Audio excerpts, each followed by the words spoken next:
बिस्मिल्लाहिर्रहमानिर्रहीम। अस्सलाम वालेकुम। मैं हूं एडवोकेट जहांगीर सांध और आप देख रहे हैं हमारा यूट्यूब चैनल। पाकिस्तान और सिंध भर में सैलाब की तबाहकारियां। चीन के 3 इलाके इस वक्त पाकिस्तान से ज्यादा बारिशों और सैलाब की जद में हैं। ये इलाके जनूब मगरिब में वाक़े हैं। इनके नाम चेंगडो, ग्वांगयुआन, गार्जे और तिब्बत हैं। चेंगडो के वादी शीलिंग में 24 घंटों में 165 मिलीमीटर बारिश रिकॉर्ड की गई है। ये इलाका सियाती है और यहां हर साल 70 लाख से ज्यादा सयाह आते हैं। यह भी बुरी तरह से सैलाब से मुतासर हुआ, लेकिन आप चीन का कमाल देखिए। हुकूमत ने एक रात में 47,000 लोगों को मुतासरा इलाकों से निकाला। चीन की हुकूमत ने महफूज ठिकानों पर पहुंचाया और उन्हें खाना, अदवियात और कपड़े भी फराम कर दिए और मकामी और बैनुल अक़वामी किसी तंजीम से इमदाद की अपील भी नहीं की। और इस सारे ऑपरेशन बारिश और सैलाब के दौरान किसी किस्म की कोई जानी नुकसान भी नहीं हुआ, जबकि इसके मुकाबले में हमारे मुल्क का 30% हिस्सा पानी में डूबा हुआ है। कोयटा शहर तमाम सड़कें, पुल और मोबाइल फोन टावर्स टूट गए हैं। बिजली, गैस और पानी भी बंद है और एटीएम बैंक्स भी जवाब दे चुके हैं। सूबाई दारुल हुकूमत का बाकी मुल्क से अमलन राब्ता भी टूट चुका है। दूसरे इलाकों की सूरत हाल भी इसी से मिलती जुलती है, बल्कि सिंध में तो इससे भी बहुत ज्यादा तबाहकारियां हो चुकी हैं। सिंध के तकरीबन कोई 18-20 अजला जो है आफतज़दा करार दिए जा चुके हैं। मुतासरीन की तादाद 3 करोड़ 30 लाख हो चुकी है। ये गिलगित बल्तिस्तान से लेकर ग्वादर तक आसमान की तरफ देख रहे हैं और आवाज़ जारी कर रहे हैं। सवाल ये है, चीन हो, ईरान हो, तुर्की या मलेशिया या फिर बाकी दुनिया हो, सैलाब, जिलजिले और खुश्क साली वहां भी आती है, लेकिन ये अपने लोगों को इन आफतों से बचा भी लेते हैं और दूसरों की मदद के बगैर उन्हें बहाली भी कर देते हैं। कैसे? जबकि हम हर आफत, हर मुसीबत में अपने लोगों को मौत के हवाले करके इमदाद की सदाएं लगाना शुरू कर देते हैं और फिर हम इमदाद देने के लिए निकल खड़े होते हैं। हम उसे भी भीख का बहाना बना लेते हैं। क्यों? क्या दूसरी अक़वाम सुपर ह्यूमन है या फिर हम इंसानों की कोई पस्त तरीन शक्ल है? हमारा आखिर इशू क्या है? हम शायद आज तक अपनी कौम को आफतों का सामना करने के लिए तैयार ही नहीं कर सके। आग लग जाए, पानी आ जाए या कोई किसी हादसे का शिकार हो जाए, हम में से किसी शख्स को इससे निपटना नहीं आता। दूसरा, हुकूमत ने भी आज तक हादसों और आफतों से निपटने के लिए कागजी मंसूबों के अलावा कुछ नहीं किया।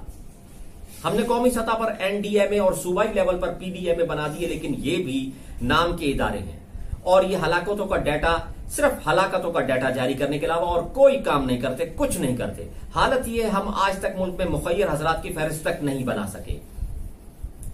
मुल्क में 2.5 लाख से ज्यादा स्कूल, प्राइमरी, मिडिल और सेकेंडरी मिलाकर और 3.5 करोड़ से जायद तालिब इल्म भी हैं। हम अगर इन तंजीम और इदारों के कारकुनों के लिए रेस्क्यू वर्क की ट्रेनिंग लाजमी करार देते हैं, हम अगर उन्हें आग बुझाने, जख्मियों को उठाने, सैलाब में घिरे लोगों को निकालने और जरूरतमंदों तक खुराक पहुंचाने और बीमारियों और जख्मियों की मदद की ट्रेनिंग दे दें और इन सब की फुर्सतें अपने फहरिस्त अपने पास रखने और जरूरत के वक्त उन्हें तलब करके काम पर लगा दे, तो हमारे पास 2-4 करोड़ लोगों की फोर्स तैयार हो जाएगी। हम अगर अपने मुल्क भर के उसातिज़ा को डिजास्टर मैनेजमेंट सिखा दें तो भी हमें यूएन का इंतजार शायद नहीं करना पड़ेगा। और तीसरी चीज, दुनिया के बेशुमार मुल्कों में हर घर में डिजास्टर रिपेयरिंग के आलात जरूर होते हैं। क्या हम कौम को घरों में रस्से, सीढ़ियां, फालतू बाल्टियां, हथौड़ियां और गेंचियां रखने के लिए भी तैयार नहीं कर सकते? हम ये असूल भी बना लें कि मुल्क का हर मिडिल क्लास शख्स अपने घर में एक टेंट जरूर रखेगा और ये वो मुश्किल के वक्त मुतासरा इलाकों में भिजवा देंगे। हम टेंट मालकान की फुर्सतें मुख्तलिफ एनजीओज को दे दें और एनजीओज के कारकुन जरूरत के वक्त टेंट जमा करके मुतासरीन तक पहुंचाएं। क्या हम ये भी नहीं कर सकते कि पाकिस्तान में जनरल ज़िया-उल हक के दौर तक रजाकार और एनसीसी जैसे प्रोजेक्ट होते थे? जिला इंतजामिया हर शहर से रजाकार भर्ती करती थी। ये लोग मुश्किल वक्त में पुलिस और सिविल इंतजामिया की मदद करते थे। ये प्रोजेक्ट आज भी चल रहा है, लेकिन सिर्फ कागजों में। कॉलेजों में एनसीसी के जरिए तालिब इल्मों को मिलिट्री ट्रेनिंग दी जाती थी। आपको शायद याद होगा, अगर आपके इल्म में हो ये बात। ट्रेनिंग मुकम्मल करने वाले तालिब इल्मों को 20 नंबर इजाफी मिलते थे। ये दोनों प्रोजेक्ट शानदार थे। दुनिया में अमेरिका, स्विट्जरलैंड और इसराइल समेत 103 मुल्कों में मिलिट्री ट्रेनिंग और मिलिट्री सर्विसेज लाजिम होती हैं। रजाकार भी करोड़ों की तादाद में होते हैं। हम ये दोनों इदारे बहाल क्यों नहीं करते, और हम इसके साथ साथ एक्सीडेंट्स और डिजास्टर मैनेजमेंट की ट्रेनिंग क्यों शामिल नहीं करते।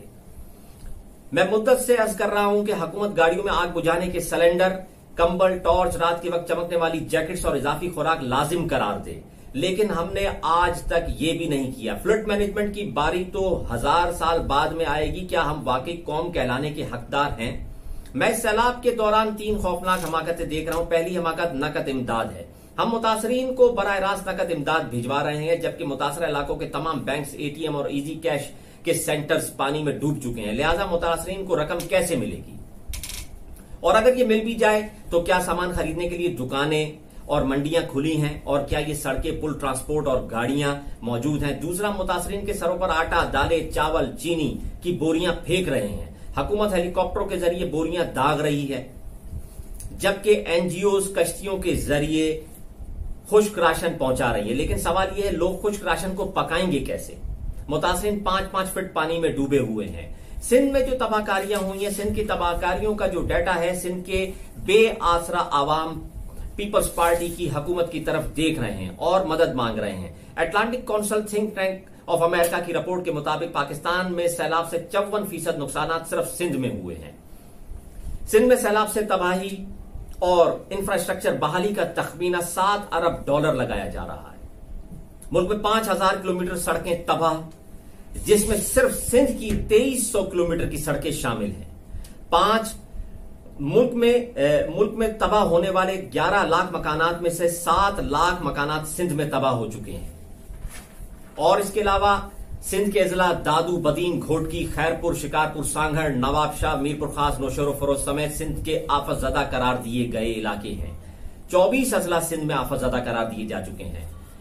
लोग अपनी जिंदगी भर की जमा पूंजी लुटा चुके हैं। हर तरफ सिर्फ पानी ही पानी है, लेकिन पीने को साफ पानी नहीं है। As per the report of Atlantic Council of America, Sindh में 43,80,000 अफराद बेघर होकर पनागुज़ीन बन चुके हैं। मेरी दरखास्त है, हुकूमत फौरी तौर पर इस पर कोई लाएअमल बनाए, फौरी तौर पर इमदाद पहुंचाए गरीबों तक, क्योंकि गरीब इस वक्त बेआसरा बदहाल हैं, इस वक्त भूख और मुफलिसी की हालत में बैठे हुए हैं। इस वक्त लोग बहुत ज्यादा परेशान हैं। तो अगर मुतासरीन फौरी तौर से अपनी भूख के लिए, उनके लिए कुछ ना कुछ सिंध हुकूमत को चाहिए कि फौरी तौर पर कुछ ऐसे खुश्क राशन, कुछ ऐसे चीजें, बिस्किट्स वगैरह जो भी है वहां तक पहुंचाएं, ताकि लोग जो है बेयारो मददगार भूखे बैठे हुए हैं, भूखी औरतें हैं, मासूम बच्चे हैं, उन तक पहुंचाएं, ताकि लोग कुछ ना कुछ अपना हालत, कम से कम जिंदगी तो गुजार सकें लोग, क्योंकि पानी ही पानी है हर तरफ। और आपको मैंने बताया है कि पीने के लिए साफ पानी मौजूद नहीं है।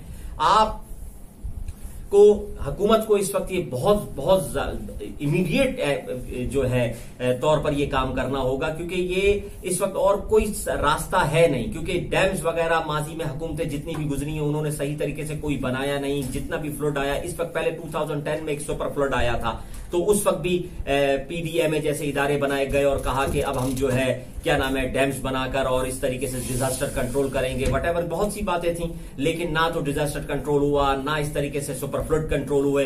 2010 के बाद ये 2022 आ गया और 12 साल हो चुके हैं, और इस वक्त 12 साल बाद एक और सुपर फ्लड आया और हम वैसे के वैसे हैं। जो तबाहाली, जो बदहाली आज से 10 साल पहले सिंध में हुई थी और मुल्क भर में जिस कदर तबाहाली और सैलाब की कैफियत थी, आज 12 साल बाद भी सिंध में और पूरे पाकिस्तान में यही तबाहाली है, वही बदहाली, लोग उसी तरीके से डूबे हुए हैं। हम मनहसूल कौम बने हुए हैं, हमने कुछ नहीं सीखा, हमारी हुकूमतों की मैनेजमेंट बिल्कुल फेल रही और खास तौर पर सूबाई हुकूमत बिल्कुल नाकाम हुई है। पानी ही पानी है चारों तरफ, लोग बेचारे बेयारो मददगार बेआसरा बैठे हुए आसमान की तरफ देखते रहते हैं कि शायद कोई हेलीकॉप्टर आएगा, कोई उन पर राशन दागेगा। खुश्क राशन भी देते हैं अगर, तो वो बेचारे किस तरीके से पकाएंगे? आप ये सोचिए कि इन गरीबों का आखिर कसूर क्या है? टैक्सेस वो दे रहे हैं, सब चीजें वो दे रहे हैं, बिल्स वो अदा करते हैं, आखिर वो जाएं तो जाएं कहां? पानी निकासी का कोई निजाम अभी तक सही तरीके से बनाया नहीं गया।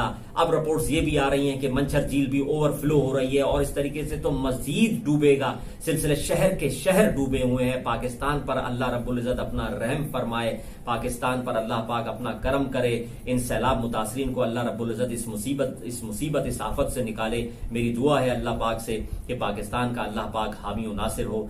Thanks for watching and thanks a lot.